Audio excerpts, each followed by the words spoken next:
যেই বিষয়টি এখন সবচেয়ে আলোচিত বাংলাদেশে, সেটি হচ্ছে সংস্কার। এই বিষয়টি নিয়ে আ আপনাদের সকলেরই ধারণা আছে। প্রথমত ২০১৭ সালে, পরবর্তীতে পর্যায়ক্রমিকভাবে আমরা সংস্কার প্রস্তাব জাতির সামনে উপস্থাপন করেছিলাম। যতবারই আমরা আনুষ্ঠানিকভাবে উপস্থাপন করেছিলাম, আপনাদের ভেতর থেকে অনেকেই সেই অনুষ্ঠানগুলোতে ছিলেন। একটু আগে মহাসচিব সাহেব যেই কথাটি বলেছেন উনার বক্তব্যে যে, কোথাও কিছু একটা কেউ হয়তো করার চেষ্টা করছেন। এই প্রত্যাশা ১৯৭১ সালে মুক্তিযোদ্ধা তাদের জীবন উৎসর্গ করে একটি স্বাধীন সার্বভৌম দেশ আমাদেরকে উপহার দিয়ে গেছে।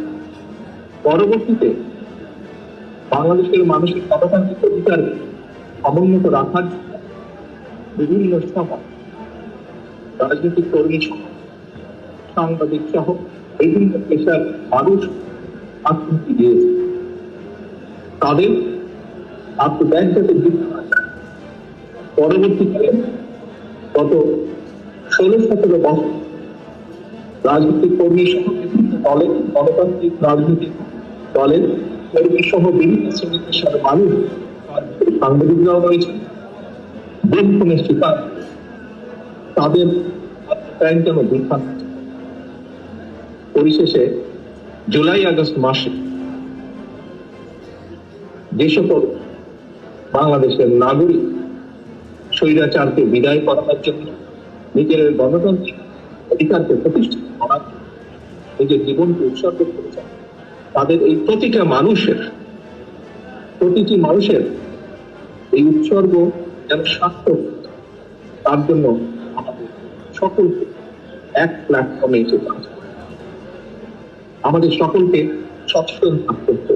আমাদের সকলকে নিজ নিজ অবস্থায় যার যার ভূমিকা পালন করতে হবে।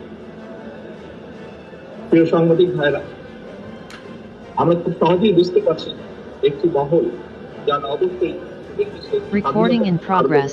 বিশ্বাস করে, তারা তাদের ষড়যন্ত্রে লিপ্ত আছে। আমরা একসাথে যদি কাজ করি, অবশ্যই এই ষড়যন্ত্রকে আমরা মোকাবেলা করতে সক্ষম হব। আমাদের সর্বপ্রথম এবং একমাত্র লক্ষ্য হওয়া উচিত এই দেশের মানুষের গণতান্ত্রিক অধিকারকে যে কোনো প্রতিষ্ঠিত করা। এই দেশের মানুষের গণতান্ত্রিক অধিকারকে প্রতিষ্ঠিত করার মাধ্যমে এই দেশের মানুষ অর্থনৈতিক স্বাধীনতাকে প্রতিষ্ঠিত করা। আজকের এই ইফতার এবং দোয়া মাহফিলে একজন রাজনৈতিক কর্মী হিসাবে এটি হবে আমার এবং আমাদের লক্ষ্য এবং প্রত্যাশা। আমি দৃঢ়ভাবে বিশ্বাস করি একজন স্বাধীন সংবাদ কর্মী হিসেবে স্বাভাবিকভাবে আপনিও চাইবেন, আপনারা সকলে চাইবেন গণতান্ত্রিক একটি বাংলাদেশ। এটি আপনাদের প্রত্যাশা হবে। স্বাভাবিক ভিত্তিতে আমরা সকলে এটি পরিশেষে